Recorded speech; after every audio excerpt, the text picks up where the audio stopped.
Matapos ang nangyaring pag-atake ng persona ni Takamura kay Usaragi, ngayon ay ire-review na natin ang Chapter 211 at 212 ng Sakamoto Days. Sa wakas, masasaksihan na natin ang pagpapatuloy ng naudlot na laban lalo na ngayong dumating si Kamihate para tulungan si Shishiba at si Usaragi na ngayon papatay na ni Naoki kasama ang persona ni Takamura dahil sa pagtraidor nila sa bagong order na binuo. At sa episode na ito, dito na rin marireveal ang isang karakter na ikagugulat ng lahat at marami pang matitinding eksena ang naghihintay mga kaibigan. This is Mr. AI Anime at bago natin simulan, shoutout muna kay at Sungit ng Batangas. Maraming salamat sa suporta. Let's go! Nagsimula kay Shishiba na nagsalita. Kamihate, nagtataka ako kanina kung sino ba ang bumaril. Sagot ni Kamihate. Halos hindi naman tayo nag-uusap noon, Shishiba. Tugon ni Shishiba. Ang hina ng boses mo. Sagot ni Kamihate. Minsan lang kasi akong lumalabas, kaya ang lalamunan ko hindi sanay. Sabi naman ni Shishiba. Oo, basta maganda ka na. Sinabihan siya ni Oki. Sayang ka naman Kamihate. Akala ko masusolusyonan pa natin to. Pero sagot ni Kamihate. Wala na akong pakialam sa basuran to. Salamat sa inyong mga gonggong. At dito na interrupt ang weather forecast ng isang special report na kahit anong mangyari, kakampi siya kay Weather Girl at kay Usaragi. Maya-maya umatake muli ang persona ni Takamura na iwasan naman nila. Tanong ni Shishiba, kaya mo pa bang lumaban sa malapitan? Sagot ni Kamihate, hindi. Tanong ulit ni Shishiba, kung ganun, bakit nandito ka pa? Sagot ni Kamihate. Hindi mo kasi kayang buhatin si Usaragi habang tumatakbo mag-isa, kaya ako nandito. Binuhat na ni Shishiba si Usaragi. Bagamat hindi style ko ang tumakbo, wala akong choice. Binaril naman ni Kamihate ang persona ni Takamura para makatakbo sila pero nasanggarin ito. Napansin ni Shishiba na ang kamay ni Usaragi ay nakahawak pa rin sa kanyang weapon. Oh, kaya pala ang bigat mo. Bitawan mo na yung armas mo. Pero hindi ito mabitawan. Grabe, kailangan ko pang sapilitang tanggalin sa patay na kamay niya. Ang tindi. Mukhang 50-50 na nga. Patay na ba si Usaragi? Naghanda ulit ng persona ni Takamura kaya sumagot si Shishiba. Sige. Nagpaputok si Kamihate. Hindi ito ang style ko, pero tanggapin mo ito.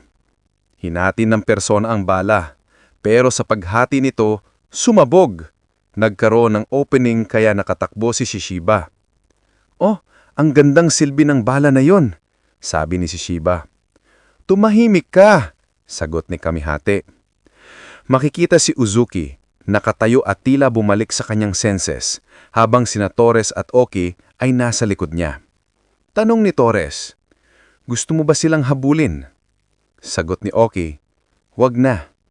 Sa isip ni Oki, bakit parang may kakaiba akong nararamdaman rito? Samantala, bumihing naman si Kamihate. Tanong ni Shishiba, may allergy ka ba? Paliwanag ni Kamihate. Sa tuwing ginagamit ko ang bala na yon, nangangati ang ilong ko.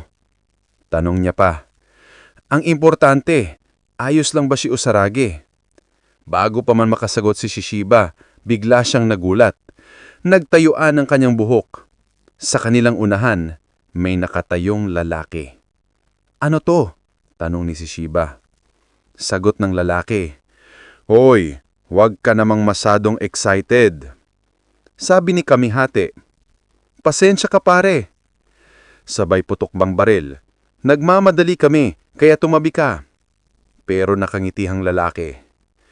Oh, nakakaramdam na ako ng kilabot ngayon. Mula sa dulo ng kanyang daliri, nag-produce ito ng kuryente, diretso kay Kamihate. Nagulat si Shishiba nang bumagsak si Kamihate, tuluyang na kuryente. May lumabas na lalaking puno ng kuryente na bumalik ding ang kitlap. Mabilis siyang umatake gaya ng isang sniper. Agad namang sumago pa si Shishiba at nasang ang atake ng lalaki. Sa isip ni Shishiba, naisip niya baliw talaga itong taong ito. Biglang lumabas ulit ang mga kidlap mula sa katawan ng lalaki kaya umatras si Shishiba. Naiwan ang kanyang martilyo kaya napagtanto niya sa isip, kaya nitong kontrolin ang kuryente, ito daw ang tunay na kontra sa kanyang armas. Sumugod ulit ang lalaki. Hate ko ang static, sabi ni Shiba sa sarili at nabunutan siya ng suntok. Ang suntok ng kalaban ay may kuryente, parang pinablock siya ng stun gun. Ngumiti ang lalaki at binalangkas. Mukhang kailangan mong maghanap ng takbuhan. Bigla lang siyang naglabas ng napakalakas na discharge ng kuryente na tumama ng direkta kina Shiba at Usarage. Namuti ang mga mata ni Shiba at sa isip niya hiningi na lang niya ang paumanhin kay Usarage. Makikita nating nakuryente si Usarage pero hindi siya tumalikod at sa halip hindi ginawang motor ang panginig ng kanyang katawan. Parang may na-revive na puwersa. Sandali lang at nagising si Usarage, agad nag-react at umatake sa lalaki ng napakalakas na tumahog sa poste ang kalaban. Namuti at dugwa ng mga mata ng lalaki, bahagyang nablock lang ang suntok dahil gumana ang ricochet weapon ni Usarage, kung hindi, putol talaga ang katawan nito. Agad kinuha ni Usarage sina Shiba at Kamihati na nawala ng malay at dinala palabas ng building. Bit-bit niya ang dalawa. Maya-maya, may dumating na taong sinabing, "Late ka na, Gozu!" Lumabas si Uzuki. At si Gozu pala ang dumating, isa sa mga kasama ni Uzuki nung Alcamar Orphanage. Ngumiti si Gozu at sinabing, ang aanghang nila, napapatay niya daw sila. Balik kay Sakamoto. Nag-iisip siya tungkol sa aftermath ng pagsabog. Nahihiya siya sa sarili. Ano bang problema ko? Hindi ito ang oras. Pero nang mapansin niyang aalis na sina Shen, biglang sabi ni Sakamoto, "Teka, sasama din ako. Kailangan kong pigilan ng pagwawala ng mga tao." Tinanong ni Kindaka, "Sigurado ka ba?" Sagot ni Sakamoto, "Oo, gusto kong protektahan ang syudad." Lumabas sila at nagtungo sa shopping arcade. May nagtatangkang magbanta roon at tinutukan ng baril ang mga tao dahil gusto nilang kunin ang bala ng mga tao. Biglang nag-viral ang tensyon. Mga armadong grupo ang nakatutok sa mga sibilyan.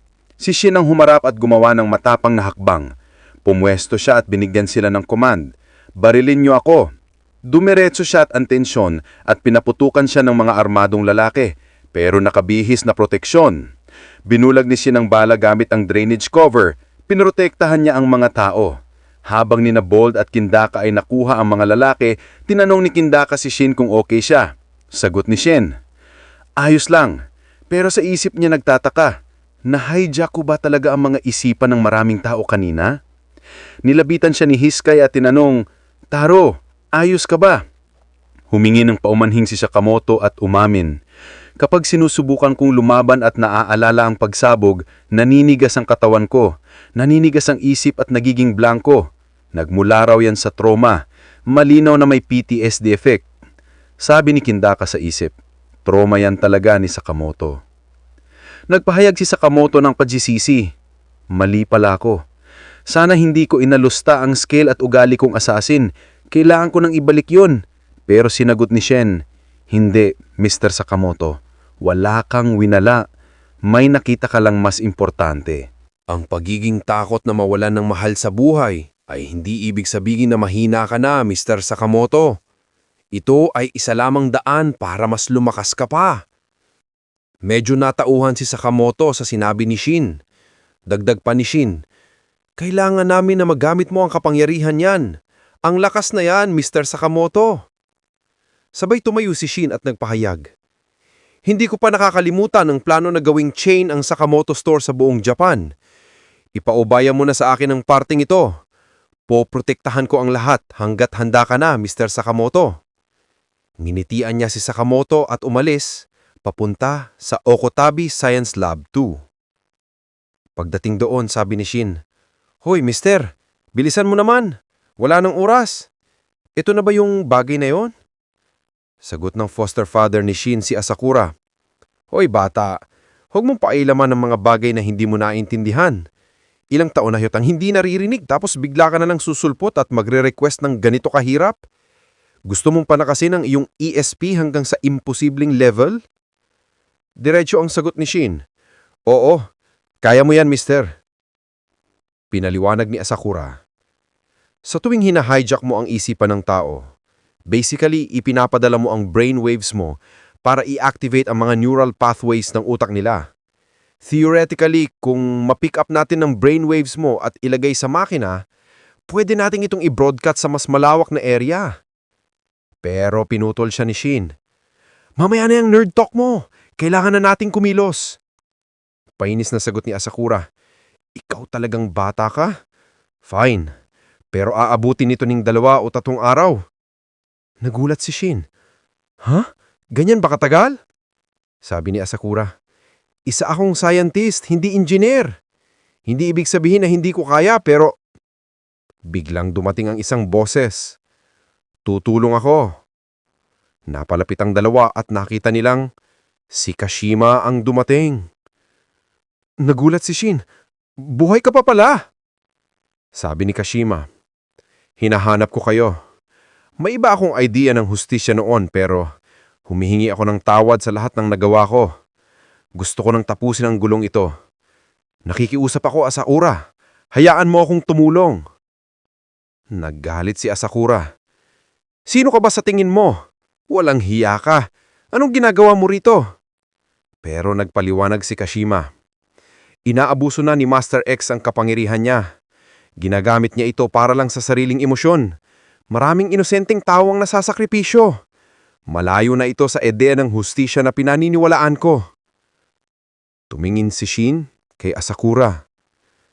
Kaya ipinakita ni Asakura ang kanyang concept drawings kay Kashima. Gawin natin ang lahat ng to sa loob lamang ng 1 oras. Sagot ni Kashima, masusunod. Samantala, sa ibang lugar, may mga taong nagsisigawan. Gusto kong bumaril ng masasamang tao. Saan ba ako makakahanap ng masamang tao na pwedeng patayin? Nag-aalala sina Hindaka at Hiske. Tinanong ni Hiske, nasang si Shin? Sagot ni Hindaka, wala akong alam. Sinabi lang niya na may idea raw siya. Dito ipinakita si Shin na nakasuot ng parang headset at may dalang megaphone habang nasa itaas ng signal tower. Nagbabala si Asakura. Hoy, magdudulot ito ng matimbing epekto sa utak mo.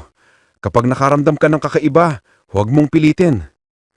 Pero sagot ni Shin, Mister, ilagay mo na yan sa max output. Painis na sagot ni Asakura. Baliw ka talagang bata ka. Naghanda si Shin, huminga ng malalim, at sa kanyang isipan, nagbigay ng command. Kayong lahat na may hawak ng baril, itutok nyo sa lupa at ubusin ang mga bala. Ang brainwaves ni Shin ay na-transmit gamit ang device na ginawa nila at sa tulong ng signal tower ay lumawak ang range ng epekto. Grabe ang tindi ni Shin, mga kaibigan. Pero ang tanong, gagana ba ang lahat nito at ano kaya ang susunod na mangyayari matapos ang napakatinding move na ito ni Shin? Well, ang isa sa pinakamatitinding paghaharapan sa buong series ay masasaksihan natin sa susunod na chapter, mga kaibigan. Dito na muna natin tatapusin ang video sa last panel na ito. Kung nagustuhan nyo ang video, kindly like, comment, follow, or subscribe for more videos like this. Maraming salamat. This is Mr. AI Anime and see you guys again on my next video.